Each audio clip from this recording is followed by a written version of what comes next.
Hey guys, you are most welcome my YouTube channel talented Ritu इंसान। Guys, आज मैं आपको स्ट्रेट प्लाजो की कटिंग एंड स्टिचिंग बताऊंगी बहुत ही इजी से मेथड में। अगर आप ध्यान से देखोगे तो आपको दूसरी वीडियो देखने की जरूरत नहीं पड़ेगी, तो आप ध्यान से देखना। जैसे कि इसके लिए मैंने 3 माप यहाँ पे ले रखे हैं, आपको भी 3 ही माप लेने हैं। उसके अकॉर्डिंग आप कटिंग करोगे तो कहीं भी कोई दिक्कत नहीं आएगी।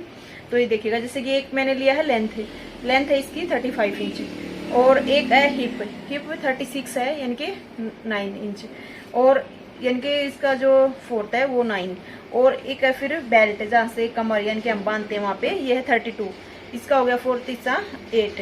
तो इसके अकॉर्डिंग हम इसकी कटिंग एंड स्टिचिंग करेंगे। तो ये देखना, जैसे कि सबसे पहले हम लेंगे लेंथ ऊपर से हम 1 इंच माइनस करेंगे। ऊपर से 1 इंच निकाल दिया हमने इंची टेप, जो कि हमने ऊपर से निशान लगा रखा वहां से। और जितनी हमारी लेंथ है, जैसे कि हमारी लेंथ है 35 इंच, 35 ले लिया, और उसके बाद 3 इंच हम एक्स्ट्रा लेंगे। ये हम फोल्ड करने के लिए ले रहे हैं। तो 35 हमने लिया, ऊपर 1 इंच इंची टेप निकाल के, और 3 इंच एक्स्ट्रा है। उसके बाद हम इसकी लेंगे चौड़ाई, जो हम ऊपर से बेल्ट वाला हिस्सा लेते हैं उसकी चौड़ाई हम लेंगे। उसकी चौड़ाई हम इस हिसाब से लेंगे, जैसे कि हमारी हिप है, हिप हमारी 9 है, 4 हिस्सा यानी कि 36 का 4 हिस्सा की हमने 9 गया, तो 9 हमने यहाँ से ले लेना है, और 1.5 इंच एक्स्ट्रा। ये मैं आपको बिल्कुल जो प्लाजो पैंट होती है हमारी, उसके अकॉर्डिंग प्लाजो लूज प्लाजो का माप बताऊंगी। ये इस तरीके से अगर हम प्लाजो पैंट के लुक में अगर हम प्लाजो को कट करते हैं तो ये बहुत ही फिनिशिंग से हमारे फिट बैठता है।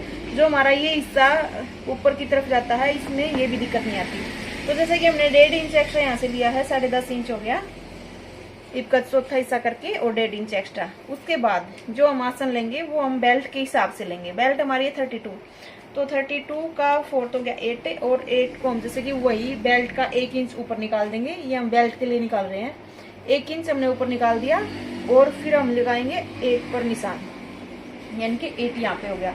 इसका भी हम 1.5 इंच एक्स्ट्रा लेंगे। तो ये हमारा टोटल हो गया 9.5। ऊपर हमने बेल्ट का 1 इंच निकाला, और 9.5 पर हमने निशान लगा लेना इस तरह से, और इसको हम स्ट्रेट कर देंगे। आप कहीं सोचो ये स्ट्रेट हमने कैसे किया है, तो यहाँ से हम देखेंगे 10.5 इंच है, और 10.5 इंच हम यहाँ पर लगा लेंगे। ये सामना देखने के लिए हमने लगाया है। तो इस तरह से हमने निशान लगा लेना। उसके बाद हम जैसे कि 2.5 इंच एक्स्ट्रा यहाँ से लेंगे। हम जैसे कि ये एल्डी लेडी होती है उसका 3, 3.5 भी ले सकते हैं, और ज्यादा ही उससे कम होती है तो उसका 2, 2.25 या 2.5 तक चल जाएगा। तो हमने यहाँ तक 2.5 पर निशान लगाया, और इसको हम हल्की सी राउंड शेप इस तरह से दे देंगे। अब हम जैसे कि इसका सेंटर देखेंगे, जो हमारा ये हमने क्रोच एरिया का निशान लगाया है इसका, और यहाँ से मिला के सेंटर देखेंगे। ये हो गया हमारा 13 यानी कि 13 इंच। इसका हम ऑफ करेंगे, ये हो गया 6.5 इंच, 6.5 इंच। तो ये हमारा 6.5 इंच यहाँ पर हो गया। तो हम जो निशान लगाएंगे, जैसे कि ये भी हम 6.5 इंच पर लगाएंगे, यहाँ पर लगा दिया, और 6.5 इंच पर निशान लगा करके जो हम चुन्नट डालते हैं ऊपर पैंट में, तो ये पैंट की तरह ही है, मैं आपको प्लाजो बता रही हूँ। तो इसमें भी हम चुन्नट डालना चाहें तो डाल सकते हैं। अगर पूरे में इलास्टिक लगाएंगे तो हमें चुन्नट डालने की जरूरत नहीं है, लेकिन अगर हम बेल्ट लगाएंगे अलग से और बैक में इलास्टिक लगाएंगे तो हमें ये चुन्नट डालने की जरूरत होती है। तो यहाँ तक हमें समझ आ गया। तो उसके बाद ये देखिए, जैसे कि हमने इसका सेंटर किया था 6.5 इंच, यही निशान हम यहाँ पर लगाएंगे 6.5 इंच का, यहाँ पे लगा दिया। इसको एक बार मैं बिल्कुल स्ट्रेट लाइन ड्रॉ कर लेती हूँ इस तरह से। एक ये लाइन हमारी जो 3 इंच की थी, तो इस पर भी मैंने सेंटर में निशान लगाया 3.5 इंच पर। तो उसके बाद हमने जितनी भी मोरी रखनी है, जैसे कि हमने पैंट जैसे कि हम 3 या 3.5 इंच इस तरह से लेते हैं, 3.5 इंच यहाँ से ली, 3.5 इंच यहाँ से ले ली, तो 7 इंच की मोरी हमारी तैयार हो जाएगी। ये हमारी पैंट भी अगर हम कटिंग करना चाहें, बाई चांस आप सोचो कि पैंट की कटिंग भी बताओ, तो ये पैंट की कटिंग ही है। इसमें बस ये डिफरेंट करना है, हमने इसकी जो मोरी है वो लूज रखनी है। तो ये मैं 5.5 इधर से ले रही हूँ, और 5.5 इधर से ले रही हूँ, यानी कि 11 इंच हो गया हमारा। तो इसको जो ये हमने निशान लगाए हैं, ये हमने सेंटर के हिसाब से लगाए हैं। अगर हमें पैंट कटिंग करनी होती तो बस मोहरी का अंतर होता है इसमें, बाकी सारा सेम ऐसे ही कटेगा। तो जैसे कि ये निशान हमने यहाँ से लेकर यहाँ तक मिला देना है, और एक ये निशान हमें यहाँ से लेकर यहाँ तक मिलाना है। और उसके लिए आप सोचो कि हम यहाँ से कहाँ तक मिलाएं, तो आप इसको देख लिया करो। जैसे कि ये हो गया 9 इंच, तो 9 इंच हम यहाँ से लेंगे। ये 9 इंच का हमने निशान लगा दिया। जितना हमने यहाँ रखा है इतना यहाँ पे रखो। उसके बाद यहाँ से इस तरह मिला देना है इसकी। जैसे कि यहाँ तक हमने ये निशान लगा दिया है। उसके बाद अच्छी फिनिशिंग आए इसकी यहाँ से, तो इसको हम एक निशान यहाँ से लगा देंगे राउंड शेप देने के लिए इस तरह से। जैसे कि ये हल्की सी यहाँ पर नोक नहीं बनेगी और राउंड सा एरिया बन जाएगा इस तरह से। ये मैंने यहाँ से है ना, जैसे कि फोल्ड हिस्सा लिया हुआ है, वैसे हम ओपन हिस्सा इधर लेते हैं। जैसे कि ये हमारा इस तरह है, ये हमने इधर किया क्योंकि यहाँ पर प्लेन हिस्सा था, इसलिए मैंने जो फोल्ड वाला हिस्सा था वो अपनी तरफ किया है, वरना हम जो ओपन हिस्सा था वो करते हमारी तरफ। तो हम इसकी एक बार कटिंग कर देते हैं।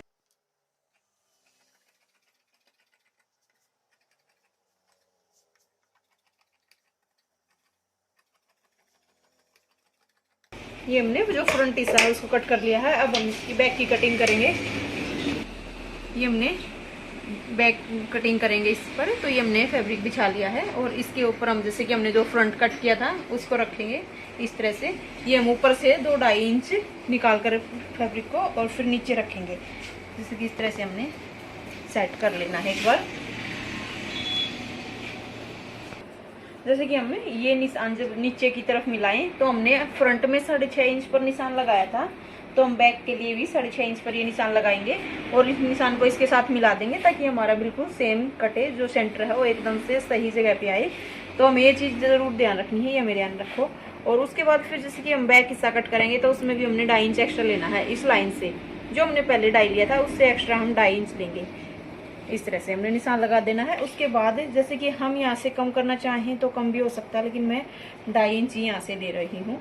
और उसके बाद ऊपर से 2, 2.5 या 1.5 जितना भी हम लेडी के हिसाब से या कम के हिसाब से रखना चाहें उतना रख सकते हैं। तो मैं 2 इंच एक्स्ट्रा ऊपर से ले रही हूँ यहाँ से, जैसे कि यहाँ से 2 इंच एक्स्ट्रा। उसके बाद इसको हम इस जो हमने एक्स्ट्रा लिया है और ये जो हमारा कॉर्नर है जहाँ से हमने कटिंग की थी फ्रंट हिस्से की, उसके साथ मिला देना है इस तरह से।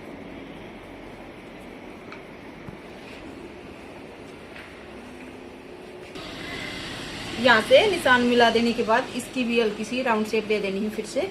और जो हम यहाँ से नीचे से लेंगे वो 1 इंच एक्स्ट्रा लेंगे और जो सेंटर से होता है हमारा वो 1.5 इंच होता है कम से कम। जैसे कि हमारे पास बाई चांस सेपर पट्टी नहीं है तो ये निशान है उसके लिए 1 इंच नीचे से, 1.5 यहाँ से और 2.5 ऊपर से हो गया फिर। और अगर हमारे पास सेपर पट्टी है तो नीचे से 1 लेंगे और ऊपर उस निशान के साथ सेम ऐसे ही ज्वाइंट कर देंगे। फिर हमें ये निशान मापने की जरूरत नहीं होती। और यहाँ से हम प्रॉपर कटिंग करेंगे बिल्कुल साथ साथ में, और यहाँ से ये हमारा एक्स्ट्रा हो जाएगा। तो अब हम इसकी भी कटिंग करते हैं। दोस्तों इंस्टाग्राम पर मैं हाईली एक्टिव रहती हूँ। अगर आपको कुछ भी पूछना है मुझसे तो आप इंस्टाग्राम पर डायरेक्ट मैसेज करके मुझसे पूछ सकते हो और वहाँ पर आपको बहुत कुछ सीखने को भी मिलेगा। हमारा प्लाजो कट के तैयार हो चुका है। अब मैं आपको इसकी स्टिचिंग भी बताऊंगी। यहाँ पर हमने कट लगा लेने हैं ताकि जब हम इसकी मोहरी फोल्ड करें तो वो अच्छे से फोल्ड हो जाए। एक कट हम यहाँ पर लगा लेंगे इस तरह से। ये हमारी कटिंग हो चुकी है। तो चलिए अब मैं आपको इसकी स्टिचिंग बताती हूँ।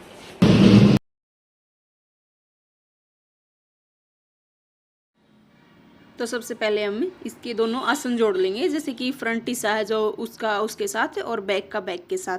तो सबसे पहले हमने इनके आसन जोड़ लेने हैं। दोनों के उल्टी तरफ से हमने कपड़ा रखा है और इनको जैसे कि हमने दोनों आसन स्टिच कर लिए हैं इस तरह से। इसके बाद मैं आपको जेब लगाना बताऊंगी। जैसे कि जेब की वीडियो मैंने पहले भी अपलोड की हुई है, बाकी मैं फिर से दोबारा आपको बता रही हूँ। इसकी लेंथ हम 12, 12.5, 13 इंच जितनी मर्जी चाहे ले सकते हैं। और इसकी जो नीचे से चौड़ाई है वो हमने 6.5 इंच ली है और ऊपर से 5.5 इंच ली है। इसकी हल्की सी राउंड शेप देके हम कटिंग कर देंगे और ये इधर से भी हम कटिंग कर देंगे। इसकी कटिंग करने के बाद हम इसको स्टिच कर लेंगे। हमने 2 हिस्से ओपन रखने हैं और 2 हिस्से हमने स्टिच कर देने हैं। ये हमने स्टिच कर लिया है। इसके बाद हम इसको पलटेंगे, ऊपर से एक पक्की सिलाई लगा देंगे। हम जो सिलाई लगाए वो हमने बिल्कुल कन्नी कन्नी पर लगानी है।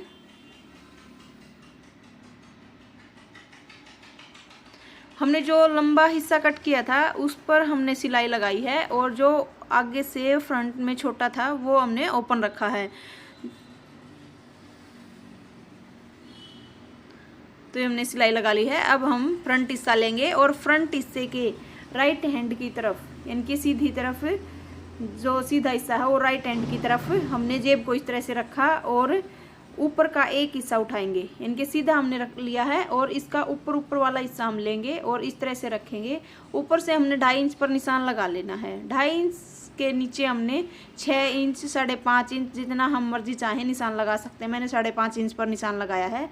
ये हमारा जेब का कट होएगा, जहाँ से हम जेब में हाथ डालते हैं ये हमारा कट बन जाएगा। इस तरह से हमने निशान लगा करके इसके ऊपर से सिलाई लगा लेनी है। ये सिलाई लगाने के बाद हम इसके जो दोनों कॉर्नर हैं इनमें कट लगा देंगे। कट लगाने के बाद इसको हम पलटेंगे अंदर की तरफ और एक पैर का मार्जिन रखते हुए पूरे पर सिलाई लगा देंगे। जहाँ से हमने कट लगाए थे वहाँ से हमने सिलाई लगानी स्टार्ट करनी है। ये देखिए कुछ इस तरह से पहले हमने शुरुआत से शुरू की और उसके बाद लेंथ है जो इसकी कट की, उसके ऊपर से हमने एक पैर का मार्जिन छोड़ते हुए सिलाई लगानी है। हमने इस कट को अच्छे से पकड़ लेना ताकि जब हम सिलाई लगाएं तो ये फिनिशिंग से हमारी अटैच हो जाए जेब।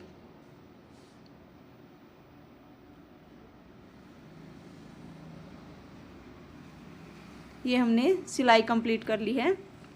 इसके बाद हम पूरी जेब को खोल कर रखेंगे इस तरह से, जो हमारा फ्रंट हिस्सा है और जो ये जेब है इसको पकड़ के अच्छे से सेट कर लेंगे इस तरह से। इसके बाद हम एक सिलाई लगाएंगे। हम कच्ची सिलाई भी यहाँ पर लगा सकते हैं। ये सिलाई हम इसलिए लगाते हैं ताकि जब हम इसके साथ बैक हिस्सा जोड़ें तो वो उस सिलाई के अनुरूप जुड़ जाए। हमने सिलाई जेब के ऊपर जो हमारा ओपन हिस्सा रहेगा उस पर नीचे डालनी है और उसके साथ साथ चलाते चलना है इस तरह से।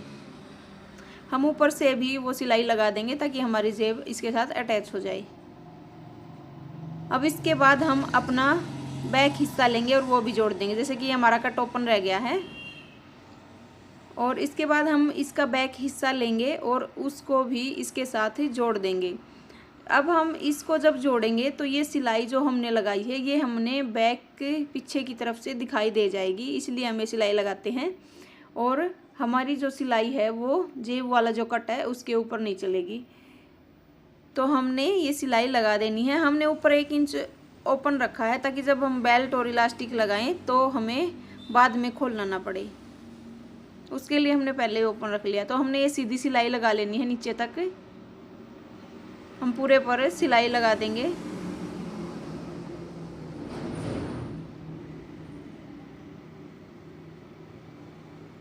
ये मैं आपको इसलिए स्लो बता रही हूँ क्योंकि इंस्टाग्राम पर भी जब मैं वीडियो डालती हूँ तो बहुत से कमेंट आते हैं कि मैम प्लीज़ आप पूरी अच्छी तरह से समझाएं। तो अब की बार मैंने वीडियो पूरी बिल्कुल बगैर कहीं से भी कट किए आपके लिए डाली है। तो एक साइड हमने जेब लगा ली है और दूसरी साइड से भी हम सिंपल स्टिच कर देंगे। अगर चैन लगानी होती तो चैन लगा लेते, बट मैंने चैन नहीं लगानी, तो इसकी भी हम सीधी सिलाई लगा देंगे। ऊपर से हमने इसको भी 1 इंच ओपन रख लेना है ताकि जब हम ऊपर से बेल्ट और वो लगाएं तो हमें खोलने की ज़रूरत ना पड़े। अगर बाई चांस हम सिलाई लगा भी देते हैं तो बाद में थोड़ी सी सिलाई खोल लेते हैं। तो ये भी हमने पूरी तरह से स्टिच कर दिया है। तो दोस्तों कहीं से भी आपने स्किप नहीं करना है। अगर आपने ये वीडियो देख ली तो मैं गारंटीड बोल सकती हूँ कि आपको दूसरी वीडियो देखने की ज़रूरत नहीं पड़ेगी प्लाजो के लिए, यानी कि स्ट्रेट प्लाजो है और पैंट के लिए। तो हमने यहाँ पर भी स्टिच लगा देना। जो हमारा गिद्री वाला हिस्सा होता है पहले हम आसन के साथ आसन मिलाते हैं, क्योंकि जो ऊपर नीचे निकलता है वो हम निकाल लेते हैं, बट आसन के साथ आसन मिला करके और यहाँ पर भी हम एक सीधी सिलाई लगा देंगे।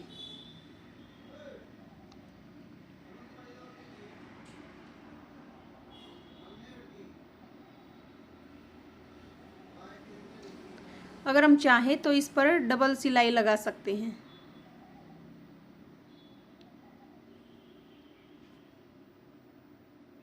तो हमने पूरे पर सिलाई लगा देनी है। अगर दोस्तों आप हर रोज़ कुछ नया सीखना चाहते हैं तो प्लीज़ मेरे चैनल को सब्सक्राइब कीजिएगा। मैं यहाँ पर डेली वीडियो अपलोड करती हूँ। तो इस तरह से हमने जो कट लगाए थे नीचे मोरी के, तो उस कट को आपस में पकड़ना है और कट के साथ पकड़ते हुए इसके अंदर ऐसे घिसा देना इसके ऊपर से, ताकि इसके ऊपर एक क्रीज लाइन बन जाए। जब हम इसको अंदर की तरफ फोल्ड करेंगे तो वो क्रीज हमारी हेल्प करेगी, उस क्रीज लाइन के अकॉर्डिंग ही हम इसको फोल्ड कर देंगे और इस पर हम कच्ची सिलाई लगा देंगे ताकि जब हम बाद में तुरपाई करें तो इस सिलाई को हम ओपन कर दें। मैंने कहीं से भी स्किप नहीं किया है और डायरेक्ट जैसे जैसे मैंने पूरा प्लाजो सिला सारा सेम आपको डिट्टो दिखाया है।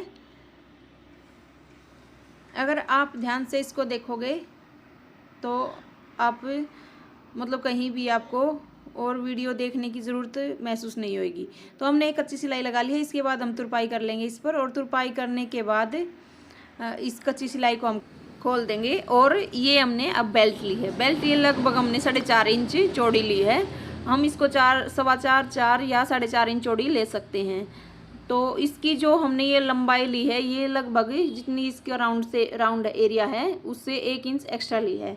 तो दोस्तों ये मैंने सिंपल पूरे में इलास्टिक लगाना है। अगर आपको बेल्ट लगानी होती तो आप ये पेस्टिंग वाली बेल्ट लगाते और इलास्टिक वाला जो बैक में वो एक्स्ट्रा लगाते। तो हमने पूरे में इलास्टिक लगाना है। तो इलास्टिक के लिए हमने थोड़ा सा 1 इंच से कपड़ा छोड़ दिया है और उसके बाद हमने सिलाई शुरू की है। तो जैसे इसमें हम जैसे कि पूरे में इलास्टिक डालेंगे तो हमने ये प्लेट लगानी कोई ज़रूरी नहीं है। अगर हम बेल्ट लगाते तो हम ये प्लेट डालते। तो अब हम प्लेट नहीं डालेंगे और पूरे में ऐसे ही सिंपल सिलाई लगा देंगे। तो हमने पूरे में सिंपल सिलाई लगा देनी है। उसके बाद हम इसमें इलास्टिक डालेंगे।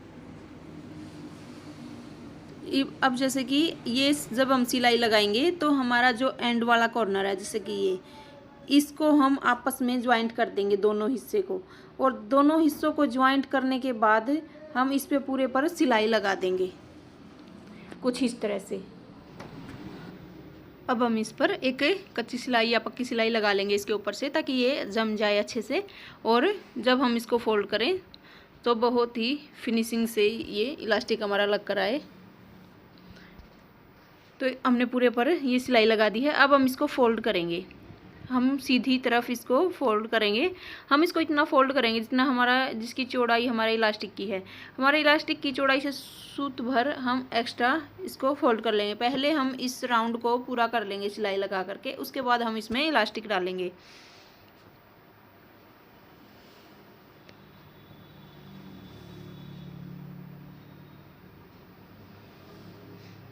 जब हम पूरे में सिलाई लगा लें तो हमने 2-2.5 इंच का हिस्सा ओपन रख लेना है कुछ इस तरह से। अब हम सेफ्टी पिन की मदद से इसमें इलास्टिक डाल देंगे। दोस्तों इलास्टिक डालने का मेजरमेंट मैं आपको बताती हूँ। जैसे कि जितनी भी जिसकी कमर यानी कि बेल्ट होती है उसी हिसाब से हम इसमें इलास्टिक डालते हैं। जैसे कि किसी की बेल्ट कितनी भी है उसमें से हम 5 इंच माइनस करेंगे। जैसे कि किसी की बेल्ट मान के चलो कि 35 इंच है तो उसमें से हम 5 इंच माइनस कर देंगे, बच गया 30। तो 30 इंच का हम पूरे में इलास्टिक डालेंगे। तो ये मेजरमेंट है इसका। कोई भी किसी के भी साइज़ में अगर आपने इलास्टिक डालना है तो उसमें से बेल्ट में से 5 इंच माइनस कर दो और पूरे में इलास्टिक डाल दो, एकदम परफेक्ट बैठेगा। तो हम पूरे में पिन की मदद से इसमें इलास्टिक डाल देंगे। हमने इस तरह से इलास्टिक डालने के बाद इसको अच्छे से सेट कर लेना है, कहीं हमारा इलास्टिक पलट ना जाए। कई बार ऐसा होता है कि हमारा इलास्टिक पलट जाता है और हम सिलाई लगाते देते हैं, उसके बाद हमें प्रॉब्लम होती है। तो हमने पहले इलास्टिक को सीधा कर लेना है, उसके बाद सीधी करने के बाद हम इस पर सिलाई लगाएंगे। तो ये सिलाई हमने सीधी लगानी है और 4-5 बार लगानी, ताकि ये हमारी बिल्कुल पक्का यहाँ से ज्वाइंट हो जाए, खुले ना। जब हम ये सिलाई लगा दें तो उसके बाद हम जहाँ से हमने ओपन हिस्सा रखा था वहाँ से भी हम इसको जोड़ देंगे। पहले हम उसी पर सिलाई लगाएंगे।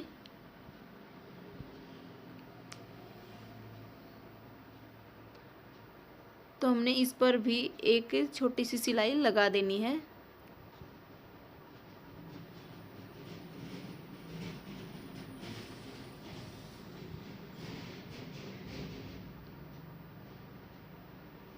ये सिलाई लगाने के बाद हम देखेंगे कि पूरे इलास्टिक को पूरी तरह से राउंड राउंड ऐसे घुमाएंगे कि चारों तरफ हमारा इलास्टिक एक जगह अच्छे से सेट हो जाए।